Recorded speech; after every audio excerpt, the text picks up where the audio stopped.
Welcome to crime confession. పుట్టిన ప్రతి వ్యక్తి నేరం చేయడు. నేరం చేసిన ప్రతి వ్యక్తి నేరస్తుల కుటుంబం నుంచి రాడు.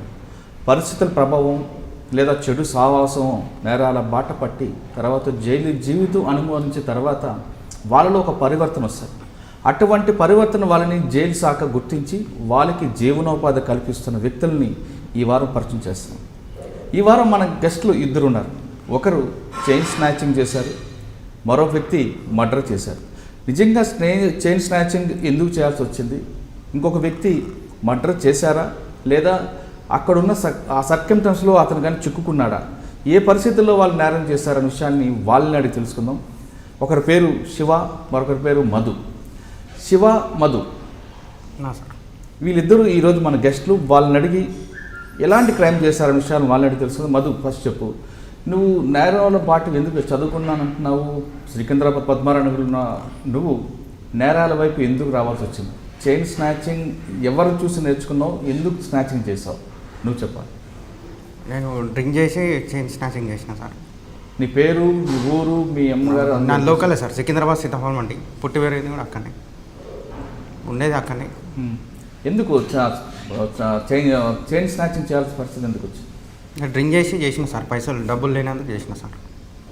అంటే డ్రింక్ చేసి స్నాచింగ్ చేయడం అని కాదు కదా, దానికి ఒక ప్లాన్ ఉంటుంది. అవును సార్. అంటే చైన్ స్నాచింగ్ చేయాలనే ఆలోచన ఎందుకు వచ్చింది? బంగారం వస్తుంది, అమ్ముకుంటే డబ్బులు వస్తాయని చేసిన సార్. ఎలా చేసావు?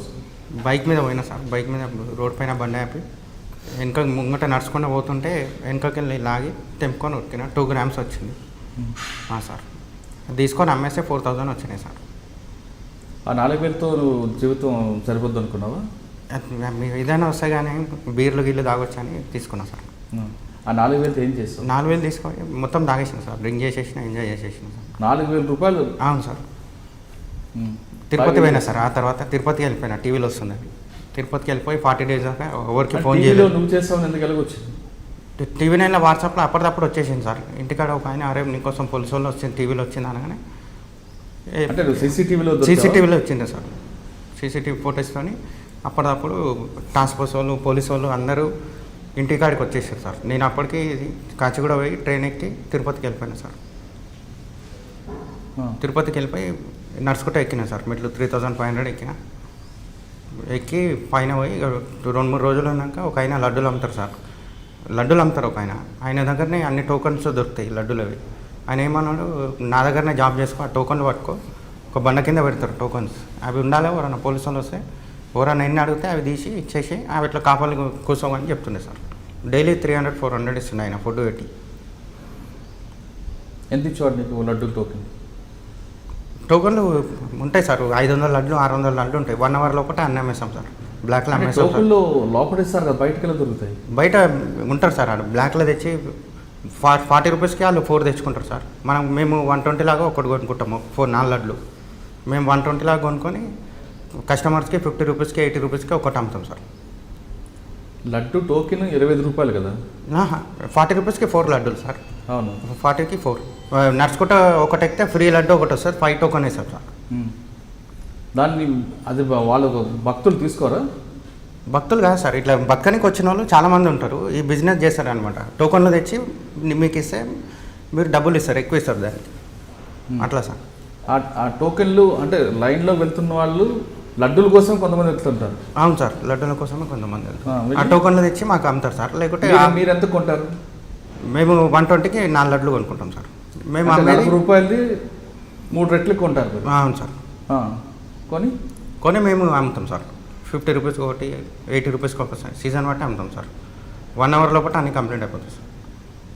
అంటే అక్కడ లడ్డూలు బ్లాక్లో దొరుకుతాయనే విషయం ఎవరు భక్తులకు ఎలా తెలుస్తుంది? అడుగుతారు సార్, వచ్చి అడుగుతారు. ఆ ఏరియా అలాగ ఉంటుంది అనమాట. లడ్డూలు కొండ మీద ఎక్కడది? కొండ మీద మన టీవీ దగ్గరనే సార్. రాగి చెట్టు ఉంటుంది, ఆ టీవీ ఉంటుంది కదా సార్ పెద్దది, మన అన్నదానం కానీ అనే సార్. ఎవరు ఈ మొత్తం ఈ బ్లాక్ మార్కెట్ చేస్తుంది ఎవరి పేరు? తిరుపతి రెడ్డి. తిరుపతి. ఆయన దొరుకుతాడు అక్కడ? ఆయన దొరకడు సార్. దొరికితే పోలీసు వాళ్ళకి కూడా మామూలు ఇస్తారు, 1000-2000 ఇచ్చేస్తాడు. పోలీసు రాయడం ఉన్నప్పుడు వెళ్ళిపోతాడు ఇక కిందికి అప్పచెప్పేసి. మళ్ళీ ఇక 2-3 రోజులు రాడు. నేను కూడా 30 days రెగ్యులర్ దర్శనం చేసిన సార్. నేను కూడా బ్లాక్ చేసి ఎలాగా?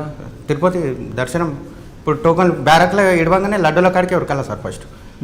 లడ్డూల దగ్గరికే ఉరకాలి సార్. లడ్డూల ఫస్ట్ ఆ లైన్ తీసుకోగానే ఇట్లా స్ట్రేట్గా బ్యారక్లు ఉంటాయి సార్ అన్నీ. ఈ 1 అవర్ ఈడ 4 టోకన్లు తీసుకున్నాక మళ్ళీ 1 అవర్ అయినాక ఫింగర్ ప్రింట్ కంప్యూటర్లో ఎక్కదనమాట. మళ్ళీ ఇంకో బ్యారక్లకి అది ఓపెన్ చేయగానే మళ్ళీ అలా 4 అట్లా రోజు 20 లడ్లు తీసుకొని వస్తుండే సార్ నేను. 1 అవర్కి ఒకసారి ఫింగర్ ప్రింట్ 1 అవర్ లోపల మళ్ళీ ఫింగర్ పెడితే దొరికిపోతాం వాళ్ళకి. 1 అవర్ తర్వాత గ్యాప్ తీసుకొని మళ్ళీ ఇంకో బ్యారక్లో పోయి మళ్ళీ టోకన్లు తీసుకొని వస్తుంది సార్. అంటే దర్శనం చేసుకొని వస్తావు? మొత్తం అన్ని లడ్లు అన్నీ జోబులో టోకన్లు పెట్టుకున్నాక మళ్ళీ దర్శనం చేసుకొని వచ్చేస్తాం. అంటే 30 రోజులు స్వామివారి దర్శనం అవును సార్, డైలీ చేసుకున్నాం సార్. ఆ లడ్డూలు తీసుకొచ్చి మేము అమ్మేస్తుండే, ఈయనకి ఇచ్చేస్తుండే, డబ్బులు ఇస్తుండే. నీకు ఎంత వస్తుంది రోజుకి? రోజుకి నేను 300-400 అమ్ముతుండే సార్, వస్తుండే పైన. ఆ డబ్బులు ఏం చేసేవాడు? ఆ డబ్బులు రోజు ఇక కొండ దిగుడు, బీర్లు తాగుడు, మళ్ళీ బస్సులు ఎక్కుడు అదే మీదకి. అంటే పైన మందు దొరకదు? పైన దొరకదు సార్, ఏం దొరకదు. సిగరెట్ కూడా దొరకదు, ఏం దొరకదు.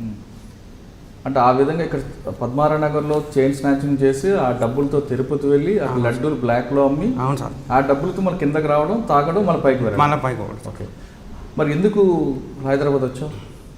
హైదరాబాద్ ఇంట్లోని పోలీసు వాళ్ళు ఒక 300-400 నంబర్స్ అందరి ఫ్రెండ్స్ని అందరిని పట్టుకొని ఏడున్నా అని అందరిని అడిగింది సార్. అడిగితే నేను 40 days దాకా ఇంటికి కాల్ చేయలేదు సార్. ఇక మా అమ్మని తీసుకుపోతారు, మా డాడీని ఏడు ఉంటారు, మా చుట్టాలు ఇళ్ళ అందరి ఇంటికి తీసుకుపోయారు సార్. ఏడున్నాడు వాళ్ళు, మీ చుట్టాలు ఎంతమంది ఉన్నారని అందరు చుట్టాల ఇంట్లో క్రైమ్ వాళ్ళు, టాస్క్ ఫోర్స్ వాళ్ళు, ఓల్ సిటీ వాళ్ళు ఒక 500-600 నంబర్స్ పోలీసు వాళ్ళు తిరిగారు సార్ నా కోసం. 40 days తర్వాత అప్పుడు ఫోన్ చేస్తే తిరుపతిలో ఉందంటే మా ఏరియా పిఎస్ వాళ్ళు ఒక 30-40 మంది తిరుపతికి వచ్చాడు. టాస్క్ ఫోర్స్ వాళ్ళు కూడా వచ్చారు తిరుపతికి. నేను తిరుపతి పిఎస్లో ఒక ఆయన ఉంటాడు, చిలకలూడ పిఎస్ చుట్టాలు అవుతాడంట సార్. ఆయన నంబర్ ఇచ్చాడు, నేను లొంగిపోతున్నా సార్ అని తిరుపతి పిఎస్లో లొంగిపోయినా సార్. తిరుపతి పిఎస్లో వస్తే అప్పుడు మళ్ళీ టాస్క్ ఫోర్స్ వాళ్ళు వచ్చి ఇడికి తీసుకొని వచ్చారు సార్. చిన్న 2 grams ఏం చేసిన బంగారం అంటే అమ్మేసిన సార్ అని చెప్పిన. దేవుని అయితే నన్నైతే ఇంతవరకు ఒక్క దెబ్బ కూడా కొట్టలేదు సార్. చిన్నతో కూడా ఏడుందో మా ఫ్యామిలీని కూడా డీటెయిల్స్ అందరిని ఎంక్వైరీ చేస్తే ఆ మంచి ఫ్యామిలీ ఏడు, ఏమి కేసులు చేయలేదు, మంచోడే అని. నాకు పోలీస్ స్టేషన్లో సిఐ కూడా ఆ చిన్నతో కూడా ఏడబెట్టిను తెచ్చిచ్చేసే నీకు ఒక్క దెబ్బ కూడా కొట్టాను అని చెప్పింది సార్. చెప్తే ఫస్ట్ నేను అమ్మలో పడేసిన ట్రైన్లోకి వెళ్ళాను. మళ్ళీ ఆడికే పోవాలి, ఏడ పడేసినావు ఆడికే పోదాం నడు అంటాడు. ఆ తర్వాత ఇక చెప్పాలా కంపల్సరీ అని కాళ్ళ చేతుల మీద ఒక 10 కాళ్ళ మీద కొట్టిరు సార్. చెప్పిన సార్ అడ్రస్ చెప్తే ఆయనను కూడా మార్వాడని తీసుకొని వచ్చారు. ఆయనను కూడా రిమైండ్ చేసి జైలుకు పంపించారు సార్. ఇద్దరం కలిసి జైలుకు వెళ్ళాం సార్. జైల్లోకి వెళ్ళాం ఏనిపించింది? జైలుకి వెళ్ళాక మంచిగా ఒక వారం రోజులు భయం అనిపిస్తుంది సార్, జైలు అంటే ఎట్లా ఉంటుందో అని. ఆ తర్వాత లోపల ఇక మంచిగా స్కూల్ గీళ్ళు అన్నీ చదువు రాకుంటే రోజు ఒక అక్షరం నేర్చుకోవాలని చెప్తారు సార్. నేను ఆయన ఆల్రెడీ ఇంగ్లీష్ వస్తుంది కాబట్టి ఇంగ్లీష్ చదువుకుంటూ కూర్చున్నాను సార్. అసలు నువ్వేం చదువుకున్నావు? మీ అమ్మ నాన్నగారు ఏం చేస్తుంటారు? మా daddy mechanic sir, mummy house wife sir. ఏం చదువుకున్నాను? నేను 6th పాస్ సార్ అంతే. మరి 6th పాస్ 7th వెళ్ళకుండా నువ్వు మరి దొంగతనాల కింద పిల్లో అసలు అప్పుడు చిన్నగా ఉన్నప్పుడు 97 వెళ్ళి నేను డ్రింక్ చేస్తున్నా సార్. అప్పుడు అంటే పేకాట క్లబ్లలో పోయి అప్పుడు చిన్న ఉన్న ఏజ్లోనే 97లోనే 10-12 సంవత్సరాలు ఉన్నప్పుడే రోజు క్లబ్కి పోతుండే, పత్తాలు ఆడుతుండే ఉంటుండే. మా సెక్షన్ ఉండే సార్. స్కూల్కి వెళ్ళకుండా పత్తాల వైపు ఎవరు పత్తాలు ఆడుతుండే సార్. తీసుకెళ్ళారు నీకు? మా బాబాయ్ క్లబ్ పేకాట క్లబ్లు ఉన్నాయి సార్. లోవల్ ట్యాంక్ బండ్ వార్తా పేపర్ ఉంది కదా సార్, దాని ఆపోజిట్ గ్రేటర్ హైదరాబాద్ క్లబ్ ఉన్నది. అందులో పోయి మా బాబాయ్ క్లబ్ పెద్ద 2 సెక్షన్లు ఉన్నాయి సార్ నేషనల్. ఇక అందులోనే వండుకుంటా ఆయననే రోజు 200-400 ఇస్తుండే. ఇక అందులోనే నేను కలుపుకొని నేను కూడా ఆడుకుంటుండే అందులోనే రోజు ఆడి. కానీ మరి క్లబ్కి వెళ్తున్నప్పుడు మీ మదర్ కానీ ఫాదర్ కానీ వద్దు అని చెప్పలేదా? చెప్పలేదు సార్. వెళ్ళొద్దని అని చెప్పారు కానీ మంచిగా పని చేసుకో అని చెప్పారు కానీ సార్ నేను మమ్మీ డాడీ మాట వినలేదు సార్. ఇక మా బాబాయ్ అదే ఫీల్డ్ కాబట్టి నేను కూడా ఇక అందులోనే పని చేసుకుంటా పతలా ఆడుతుండే సార్. అది పేకాట క్లబ్బులు బంద్ అయిపోయినాయి, ఇక చేయి టైడ్ అయిపోయింది, ఏం చేయాలో అర్థం కాక ఇక స్నాచింగ్ చేయవలసి వచ్చింది సార్. అంటే పేకాట ఆడుతున్నప్పుడే నీకు తాగుడు అలవాటు అయిందా? అవును సార్. ఆ తాగుడు అలవాటు అవడం, పేకాట క్లబ్లు బంద్ అయిపోవడం, డబ్బులు లేక అవును సార్ చైన్ స్నాచింగ్ అవును సార్ ఎంచుకున్నాం. వచ్చిన డబ్బులతో తిరుపతిలో ఇంకొక అవతారం, అది కూడా నేరమే కదా? అవును సార్. మరి అక్కడ ఎవరు పోలీసులు దొరకలేదా? పోలీసు వాళ్ళకి దొరకలేదు సార్. మరి అక్కడ 40 రోజులు ఉన్నప్పుడు అమ్మా నాన్న ఎవరు గుర్తు రాలేదు నీకు? గుర్తుకొచ్చారు సార్, ఫోన్ చేసిన సార్, ఇంటికి ఫోన్ చేస్తే అందరిని పట్టుకపోతూ ఏడుస్తున్నానంటే నేను ఫుల్ బాధపడ్డా సార్. కానీ 40 రోజులు ఉన్నావు కదా? అవును సార్, ఎవరికి ఒక్క ఫోన్ కూడా ఎవరికి చేయలేదు సార్. అప్పుడు డాడీకి ఫోన్ చేసి అప్పటిదప్పుడు టాస్క్ ఫోర్స్ వాళ్ళకి అందరూ ఆడికి వచ్చేసారు సార్. నేను అప్పటికే లొంగిపోయినా. అప్పుడే టాస్క్ ఫోర్స్ వాళ్ళకి దొరికితే నన్ను కొడుతుండే సార్, బాగా కొడుతుండే, ఫుల్ పనిష్మెంట్ ఉంటుండే. మా ఫ్యామిలీని ఎంక్వైరీ అందరినీ చేశారు సార్, ఇది వేసుంటాడు వేసుంటే మంచిగా అంటే అందరూ మంచి వాళ్ళే మంచిగానే ఉంటారు అని చెప్తే అట్లా కూడా పోలీసు వాళ్ళతో దెబ్బలు తినకుండా తప్పింది సార్.